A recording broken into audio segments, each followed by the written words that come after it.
C'est Cécile. En novembre dernier, je vous écrivais un petit papier où je vous parlais de comment gérer les émotions fortes.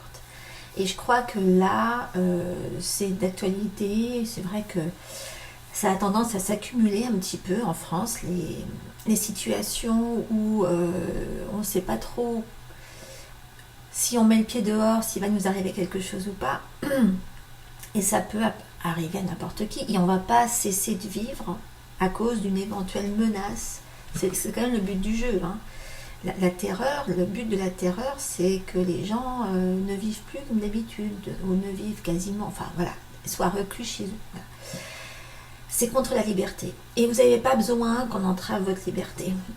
Et sachant à quel point la plupart de tout ce que vous avez au niveau physique est quand même issu de la peur et de la colère et de la frustration, il faut quand même que vous ayez à l'idée le fait que si vous tombez dans ce panneau-là, vous êtes bon pour vous fabriquer un tas de problèmes, un tas de déséquilibres, qui soient physiques ou émotionnels. Et le fait que vous ayez peur en permanence, ça ne va rien changer du tout. J'avais écouté une fois une conférence à ce sujet. C'était une femme qui avait peur de tout. Enfin, moi, ça m'arrive d'avoir des clients qui ont peur de tout aussi.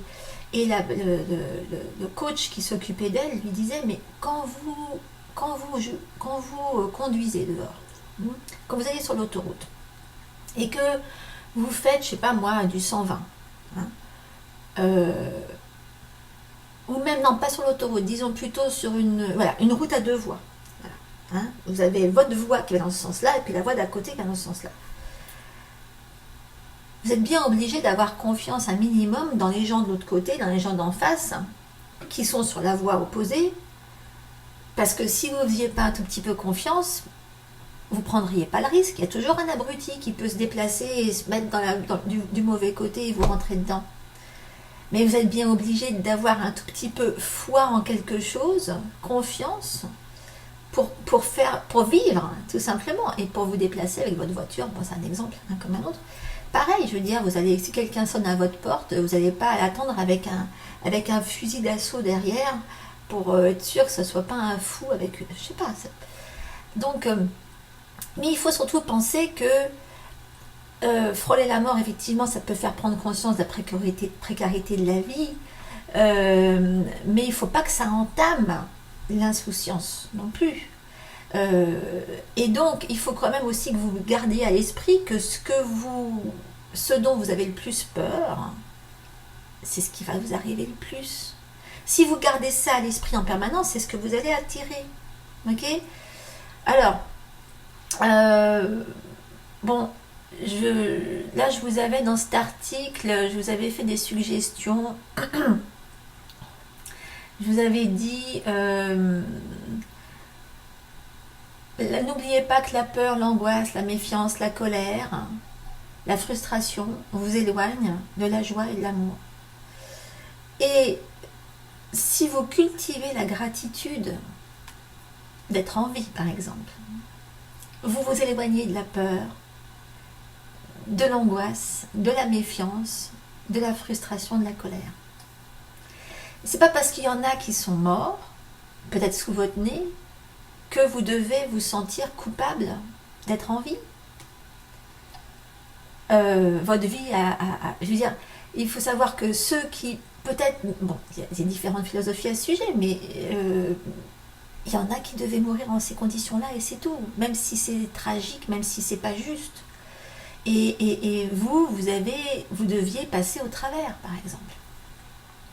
Donc, les personnes qui vivent ni dans la joie, ni dans l'amour, et qui vivent que dans la peur, la frustration et la colère, ont une vie misérable, qui peut aussi contaminer la vie des autres.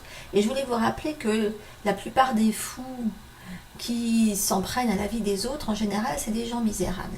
C'est des gens qui, eux, n'ont pas eu la chance d'écouter quelqu'un qui leur a fait voir la vie sous un autre angle. Et c'est souvent des gens d'ailleurs qui sont victimes de prise de médicaments psychotropes. C'est ce que moi je vois à chaque fois. Je veux dire, plus on met le nez dedans.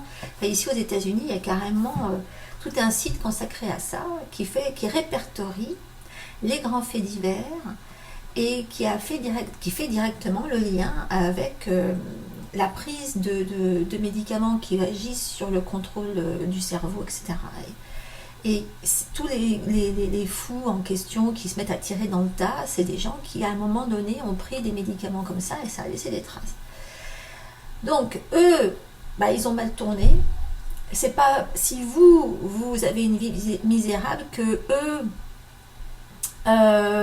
qu'il n'y en aura pas d'autres qui vont émerger, que eux n'existeront pas.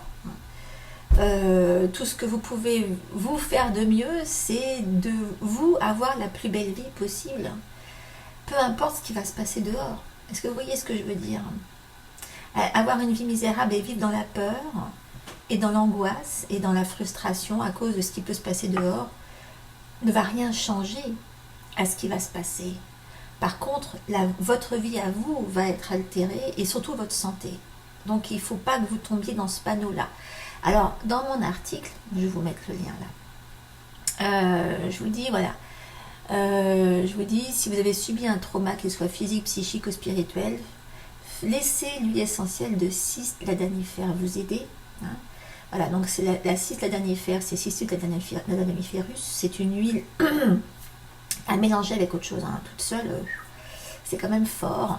Et donc c'est pour ça que je vous dis, ajoutez une goutte de cisladanifer à votre mélange contenant 2 l'encens de Liban de préférence. L'encens de Liban, c'est une grosse huile anti-anxiété. Et donc je vous dis, voilà, si vous vivez dans la peur du futur, faites des cauchemars, pleurez facilement, procurez-vous du très puissant encens de Liban et respirez-le régulièrement. Hein.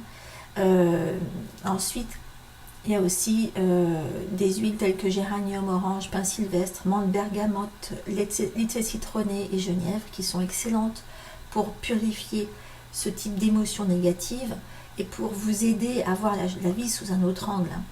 Bon, il y a d'autres travails à faire dessus. Vous pouvez avoir besoin de faire des séances d'emotional freedom technique ou d'OTP par exemple pour vous débarrasser de vos phobies. Mais déjà, avec les huiles, vous avez quand même pas mal d'outils qui feront que vous ne serez pas bêtement, vous ne tomberez pas dans le panneau de la terreur. Et même, c'est vrai que vous pouvez ne pas avoir envie de tomber dans le panneau de la terreur, mais pas pouvoir faire autrement.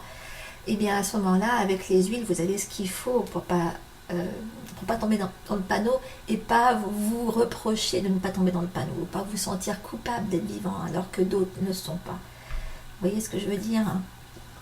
Ça vaut la peine de voir les choses sous un autre angle. Hein. Donc, je vous mets le lien, comme ça vous aurez tout l'article, vous pouvez y retourner, vous pouvez profiter des mélanges que je vous donne, je crois que j'ai des mélanges là-dessus. Ouais.